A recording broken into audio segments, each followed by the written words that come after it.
ताज्या बातम्यांसाठी ABP माझाला subscribe करा आणि बेल आयकॉन प्रेस करा।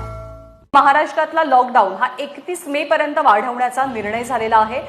आज खरं तर लॉकडाऊनची मुदत संपते देशातल्या लॉकडाऊनची, परंतु आता हा निर्णय झाला की महाराष्ट्रातला लॉकडाऊन हा अजूनही कायम असेल। 31 मे पर्यंत लॉकडाऊन वाढवण्याचा निर्णय झालाय।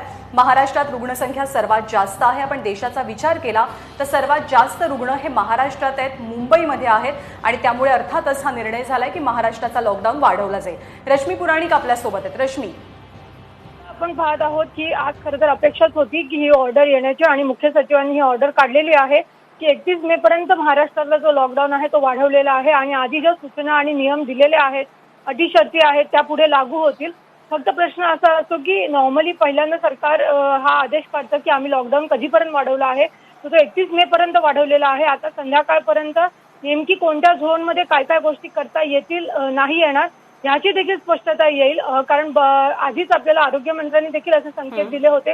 रजिस्ट्री असेल, वाहनांची नोंद असेल, त्यांचे जे व्यवहार असतील ते कदाचित सुरू होण्याची दाट शक्यता आहे।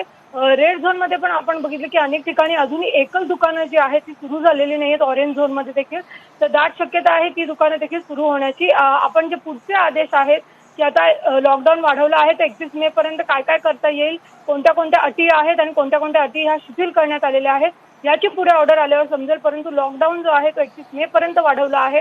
त्यामुळे आपण बघतोय की मार्च पासून जी सुरुवात झाली होती, मे महिना संपूर्ण देखील लॉकडाऊन मध्ये जाणार आहे। त्यामुळे लोकांना अजून जास्त धीर धरण्याची आणि काळजी घेण्याची जास्त आवश्यकता आहे। रश्मी, महाराष्ट्राची सध्याची स्थिती काय आहे आणि ही लॉकडाऊन वाढवण्याची गरज किती मोठी होती? म्हणजे जरी इतर राज्य कुठलाही निर्णय घेऊ देत, महाराष्ट्राला आणखी लॉकडाऊन वाढवण्याची गरज का होती?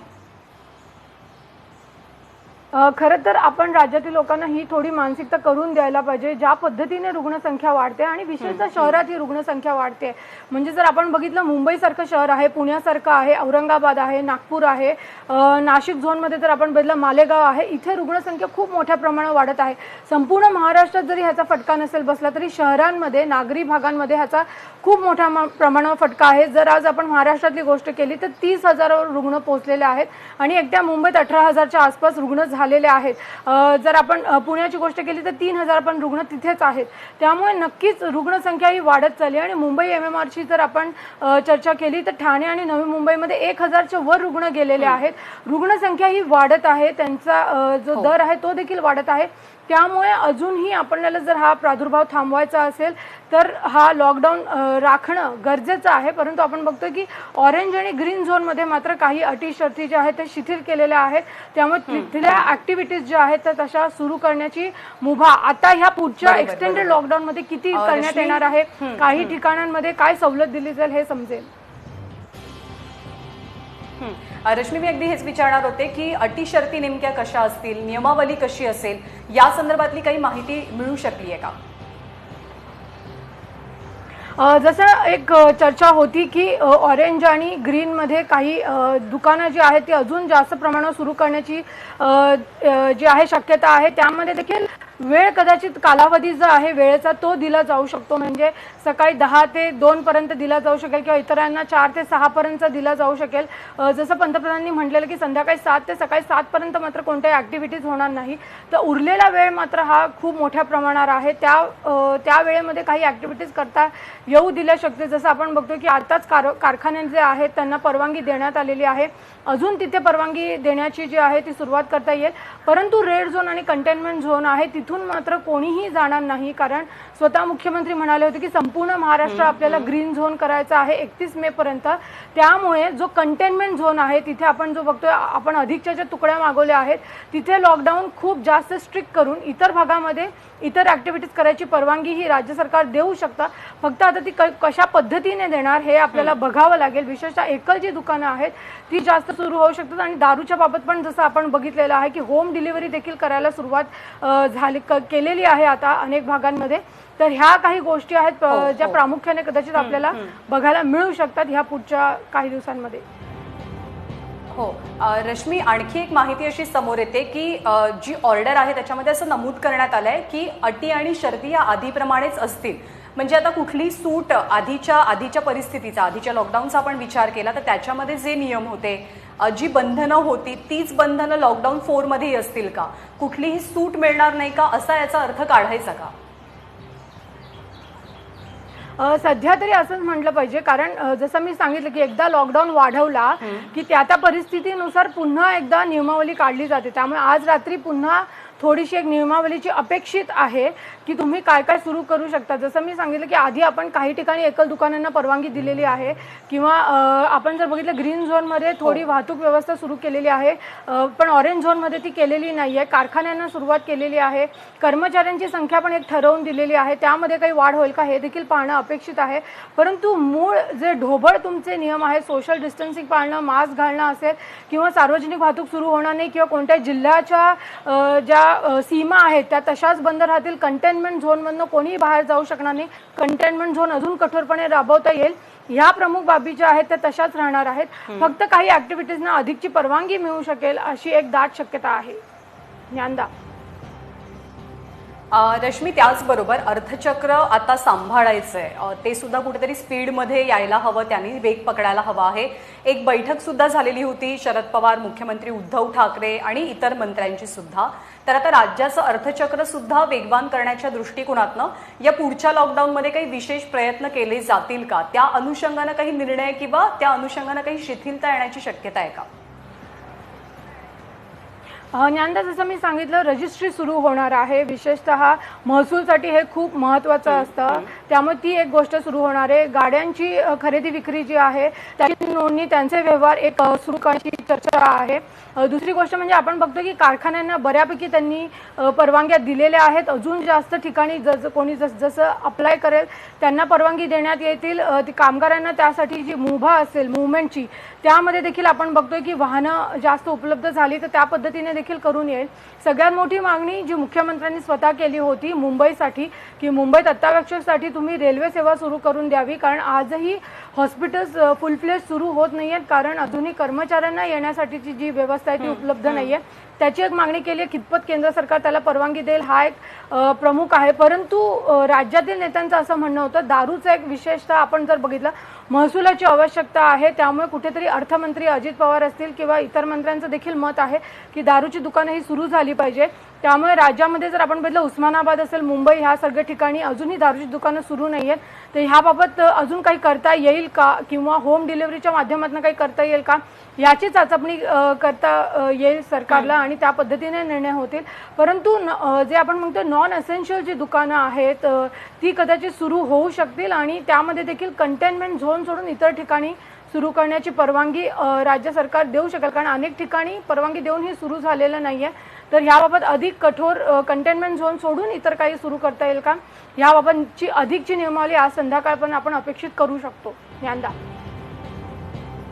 रश्मी, केंद्रानं अहवाल मागवलेला होता सगळ्या राज्य सरकारांकडनं आणि राज्यानं सुद्धा कुठेतरी एक भूमिका घेतलेली की केंद्राची भूमिका स्पष्ट होऊ दे, केंद्राची नियमावली, त्यांच्या गाईडलाईन्स येऊ देत आणि मग राज्याची भूमिका अर्थातच स्पष्ट करण्यात येईल, कारण त्या दोघांमध्ये एक समन्वय असणं खूप गरजेचं आहे. अजून केंद्राकडनं कुठलंही स्पष्टीकरण आलेलं नाहीये. केंद्र जेव्हा घोषणा करेल, केंद्र जेव्हा आराखडा लॉकडाऊन 4चा सांगेल, त्यानंतरच मग राज्याची परिस्थिती अगदी नीट स्पष्ट होण्याची शक्यता आहे का? नक्कीच ज्ञानदा, कारण पहिल्यांदा काय होतं, कोणतीही गोष्ट खुली करण्यासाठी केंद्राने आधीच सांगितलेलं आहे युनिफॉर्मिटी हवे. असं होऊ शकणार नाही की एक राज्य सरकार एक निर्णय घेतं आणि दुसरं राज्य सरकार दुसरा निर्णय घेत आहे. त्यामुळे एक तर केंद्राला देखील आज सांगावं लागेल की लॉकडाऊन जो आहे तो आम्ही 31 मे पर्यंत वाढवतो आणि यावेळेस मात्र तुम्ही ह्या गोष्टी करू शकतात, ह्या गोष्टी तुम्ही करू शकत नाही. जसं सार्वजनिक वाहतूक आहे, केंद्राने सांगितलेलं होतं गेल्या लॉकडाऊनच्या वेळेला की आम्ही रेल्वे सेवा, विमान सेवा ही सुरू करणार नाही. आत्ता फक्त एक्सेप्शनल केसेसमध्ये मजुरांना वाहून नेण्यासाठी असेल किंवा जी आपली भारतातील लोक अडकलेली आहेत त्यांच्यासाठी म्हणून स्कीम काढलेली आणि म्हणूनच ये जाय ती आहे ती तितकीच फक्त सुरू केलेली आहे. त्यामुळे केंद्र जे आहे अधिकच्या अटी कोणत्या शिथिल करतात किंवा कोणत्या गोष्टी सुरू करू शकतात त्याच्या गाईडलाईन देईल. आणि ही देखील बाब इथेच मेन्शन केली पाहिजे ज्ञानदा, की अनेक राज्य सरकारने म्हटलेलं आहे की आम्हाला आमच्या राज्यातील परिस्थितीनुसार लॉकडाऊनमध्ये आता पुढे काय सुरू करायचे काय नाही ह्याचे अधिकचे तुम्ही आम्हाला अधिकार द्या. आणि हे कुठेतरी नरेंद्र मोदी यांनी देखील मान्य केलेलं आहे की लॉकडाऊन वाढलं तर तुम्हाला अधिकचे अधिकार देऊ. त्यामुळे हे अधिकार कितपत मिळत आहेत आणि त्याची अंमलबजावणी ते राज्य कशा पद्धतीने करणार हे अजून आज संध्याकाळपर्यंत किंवा उद्या पण चित्र स्पष्ट होऊ शकेल. ज्ञानदा. रश्मी, यामध्ये आणखी एक महत्त्वाचा मुद्दा की सध्या राज्याची परिस्थिती अशी झाली आहे की मुंबई आणि पुणे हे दोन अत्यंत धोकादायक परिसर बनलेले आहेत कोरोनाचा विचार करता. पण आता परवानगी द्यायला सुरुवात केली की इथली माणसं त्यांच्या गावी जाऊ शकतात. पण जे जिल्हे थोडेसे सुरक्षित होते, जिथे रुग्णसंख्या आटोक्यामध्ये होती, त्या जिल्ह्यांना सुद्धा आता या स्थलांतरामुळे धोका निर्माण होण्याची शक्यता आपल्याला पाहायला मिळते. तसं चित्र आहे, रांगा लागलेल्या आहेत, आरोग्य तपासणीचा मोठा प्रश्न आहे. तर लॉकडाऊन 4 मध्ये आता या संदर्भात सुद्धा पुनर्विचार केला जाऊ शकतो का या परवानगीविषयीचा? दोन गोष्टी आहेत ज्ञानदा. आधी सरकारने जी परवानगी दिली होती, तुमच्याकडे वाहनं असतील तर तुम्ही अप्लाय करा, जिथे तुम्ही अडकला तिथे तुम्ही परत जाऊ शकता, अशा पद्धतीची ही परवानगी होती. बसेसची मात्र आपण बघितलं की आधी सरकारने निर्णय घेतला होता की आम्ही राज्याअंतर्गत जी लोक अडकले त्यांना आम्ही बस वापरून देऊ, पण आपण बघितलं की तो निर्णय आता सरकारने थांबवलेला आहे. त्यामुळे नक्कीच सरकार ह्याबाबतचा विचार करत आहे की खरंच आता राज्यातील जी इतर लोक आहेत त्यांच्यासाठी ही सार्वजनिक व्यवस्था म्हणजे विशेषतः एसटी सारखी बस व्यवस्था करून द्यायची आहे का, कारण ऑलरेडी लोक पोहोचलेली आहेत. आता पुन्हा एकदा जर आपण बघितलं तिकडच्या जिल्हाधिकाऱ्यांनी तशा गोष्टी सांगायला सुरुवात केलेली आहे की परवानगी देऊ नका किंवा तुम्ही पासेस अलॉट करू नका, परंतु लोक जी ऑलरेडी तिथे पोहोचले आहेत त्यांना तर आता आतमध्ये घेणं आणि तिथंच क्वारंटाईन करणं ह्याची व्यवस्था करावी लागेल. परंतु आपण बघतो की सरकारने आधीच स्पष्ट केलं आहे कंटेनमेंट एरियामधली कोणतीही लोक जी आहेत ती प्रवास करू शकणार नाही आणि जिल्ह्यांच्या सीमा या तेवढ्याच बंद राहणार आहेत. कदाचित ज्या परवानग्या यापुढे दिल्या जातील त्याबाबत अजून जास्त स्क्रीनिंग आणि स्क्रुटिनी होऊन नंतरच कदाचित परवानगी देण्यात येईल असं आपण अपेक्षित करू शकतो. यंदा असं आहे रश्मी, जेव्हा आपण पहिला लॉकडाऊन सुरू केला तेव्हा परिस्थिती बऱ्यापैकी नियंत्रणात होती, आपली रुग्णसंख्या कमी होती. तोच लॉकडाऊनचा खरा उद्देश होता की आपल्याला रुग्णसंख्या आणखी वाढू द्यायची नाहीये. पण आता जेव्हा आपण चौथ्या लॉकडाऊनच्या उंबरठ्यावरती उभे आहोत तेव्हा राज्यातली परिस्थिती खूप वेगळी आहे, रुग्णसंख्या मोठ्या प्रमाणात वाढलेली आहे. एकीकडे हाही मतप्रवाह दिसतोय की लॉकडाऊन आणखी कडक व्हावा, तर आत्ताच्या रुग्णसंख्येचा, सध्याच्या परिस्थितीचा, आर्थिक विषयाचा विचार करता लॉकडाऊन अधिक कडक होण्याची शक्यता कितपत आहे? दोन आहे. सरसकट ब्लँकेट लॉकडाऊन कडक होईल असं आपण म्हणू शकणार नाही. लॉकडाऊन कडक होईल तो ह्या विशिष्ट शहरांपुरतं. जसं मी सतत म्हणते की मुंबईमध्ये तुमची रुग्णसंख्या वाढत आहे. मुंबईत दिवसाला 900 रुग्ण वाढण्याचा हा सध्याचा आपण जर गेल्या 4 ते 5 दिवसाचा ट्रेंड बघितला तर तो आहे. पुण्यात एकीकडे वाढत आहे. मुंबई MMR जो भाग आहे, ठाणे, नवी मुंबई तिथे वाढत आहे. त्यानंतर नागपूर, औरंगाबाद सारखी शहरं आहेत. तर ही शहरं जी आहेत तिथला लॉकडाऊन अधिक कडक करण्यात येणार, म्हणजे त्यातील कंटेनमेंट झोनच्या बाहेर कोणी जाणार नाही, त्या कंटेनमेंट झोनमध्ये ॲक्टिव्हिटी होणार नाही. हा लॉकडाऊन जो आहे तो कडक केला जाईल. परंतु कारण आपल्याला आपले कुठेतरी आर्थिक चक्र जे अडकले ते सुरू करायचं आहे, त्यामुळे या लॉकडाऊनच्या बाहेर अधिक काही ॲक्टिव्हिटीज करू देता येईल हे सरकारला करावंच लागणार आहे. म्हणूनच ह्याचे प्रयत्न सुरू आहेत की एकतर आपला आहे या कंटेनमेंट बाकीचा जो एरिया आहे त्यामध्ये काय करता येईल ह्याची पाहणी जी आहे ती करणं सुरू आहे. त्यामुळे आपण जर फक्त ह्या दोन्ही गोष्टी बघणं महत्त्वाचं आहे. आणि ज्ञानदा अजून एक गोष्ट सांगणं गरजेचं आहे, कारण 31 मे पण लॉकडाऊन वाढवलं आहे. जूनमध्ये पावसाळा सुरू होतो, त्यामुळे पावसाच्या आधी अनेक मान्सूनची कामं जी आहेत ती करणं गरजेचंच आहे, जे तुम्ही टाळू शकत नाही. मग त्यामध्ये रस्ते असेल, नाले सफाई असेल, ही कामं करणं गरजेचं आहे. त्यासाठी तुम्हाला मजूर हवेत. मुंबईत अनेक ठिकाणी दिसून आले नाले सफाईसाठी सध्या मजूर उपलब्ध नाहीये. त्यामुळे ह्या सर्व गोष्टी काही ज्या आहेत पावसाच्या आधी करणं, ज्या गोष्टी करणं गरजेचं आहे त्या करायलाच पाहिजे. आणि त्या ऍक्टिव्हिटीज देखील येत्या काही दिवसात आपल्याला वाटताना दिसेल. आणि विशेषतः पावसाळा सुरू झाला पुन्हा आरोग्य विभागावर खूप जास्त प्रमाणावर जे आपण बघत आहोत की पुन्हा दबाव येऊ शकतो. त्यामुळे त्याचं देखील प्रिपरेशन तुम्हाला करावं लागणार आहे. जसं आरोग्यमंत्र्यांनी म्हटलं होतं की मुंबईत आम्हाला 1 लाख बेड तयार करायचे, तर आपण जर पाहिलं तर आपल्याला ह्या ऍक्टिव्हिटीज कराव्याच लागणार आहेत. क्वारंटाईन सेंटर उभं करणं असेल, बेडची व्यवस्था करणं असेल, डॉक्टर्स जास्त उपलब्ध करून घेणं असेल. त्यामुळे ह्या ऍक्टिव्हिटीज ह्या सुरूच राहणार आहेत, त्याला कोणी निर्बंध घालू शकणार नाहीये. केंद्राकडनं काही विशेष मदत मागितली जाईल का? कारण आपलं राज्य असं राज्य आहे की जिथे देशातले सर्वात जास्त कोरोना बाधित आहेत. आपण राज्यांचा विचार केला तर केंद्राकडनं सुद्धा चौथ्या टप्प्यात काही विशेष मदत मागितली जाईल का राज्याकडनं? ज्ञानदा आपण बघतोय की सतत मुख्यमंत्री असतील, अर्थमंत्री अजित पवार हे सतत करतच आहेत. स्वतः शरद पवार यांनी देखील पत्र लिहिलं होतं की साखरच्या बाबत देखील मदत केली जावी, त्यासाठी विशेष पॅकेज दिलं जावं. त्यामुळे कुठे ना कुठे राज्याला अजूनही अपेक्षित आहे की जो GSTचा परतावा आहे तो अपेक्षित असा अजूनही मिळालेला नाही आहे. स्पेशल पॅकेज काहीतरी आपल्याला देण्यात यावं, विशेषतः मुंबईसाठी, कारण जास्त रुग्णसंख्या आहे. त्यामुळे आर्थिक मदतीची जी अपेक्षा आहे आज देखील निर्मला सीतारामन यांनी घोषणा केलेली आहे.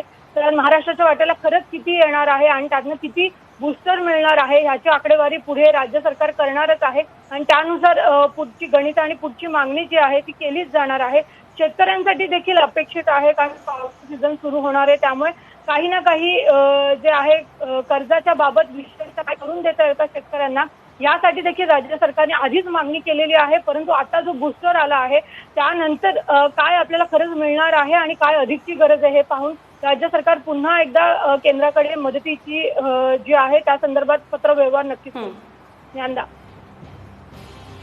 रश्मी, आपण सध्या मेच्या मध्यावरती आहोत. जवळपास महिन्याभरानं अशी परिस्थिती येणार आहे की शाळांचं काय करायचं, शैक्षणिक वर्षाचं काय करायचं, या सगळ्याचा विचार करणं खूप गरजेचं बनणार आहे. तर या अनुषंगानं सुद्धा लॉकडाऊन 4 मध्ये या पुढच्या टप्प्यात म्हणजे पेपर तपासणं काही बाकी आहेत, 10वी 12वीचे निकाल असतील, इतर परीक्षांचे निकाल असतील, तर ते सर्व कसे लावले जातील? लॉकडाऊन 4 मध्ये या संदर्भातलाही विचार करून काही सूट देण्याची शक्यता आहे का? त्या अनुषंगानं कसा विचार होऊ शकतो? नक्कीच आपण जर बघितलं काही ठिकाणी आताच ई लर्निंगचे क्लासेस सुरू झालेत. अनेक ठिकाणी खरं तर विद्यार्थी ई लर्निंगच्याच माध्यमातून त्यांचा अभ्यास सुरू आहे. पण ज्या ठिकाणी ई लर्निंग नसेल त्या ठिकाणी काय करता येईल हे ठरवावं लागेल. शैक्षणिक वर्ष जे आपण बघतो जून पासून सुरू होणार आहे, त्यामुळे जेव्हा 31 मे पण हा लॉकडाऊन संपेल तोपर्यंत त्याचं प्रिपरेशन केलं पाहिजे की ते कशा पद्धतीने करायचं, त्याच्या ऍडमिशन्स कशा करायच्या आहेत. कारण आता फक्त राज्य सरकारने हे आदेश काढलेले आहे की तुम्ही फी वाढवू नका, फी सक्ती करू नका. परंतु प्रश्न आहे 31 मे नंतर नॉर्मली 6 जूनला जेव्हा शाळा सुरू होतात तेव्हा विद्यार्थ्यांना तुम्ही काय पर्याय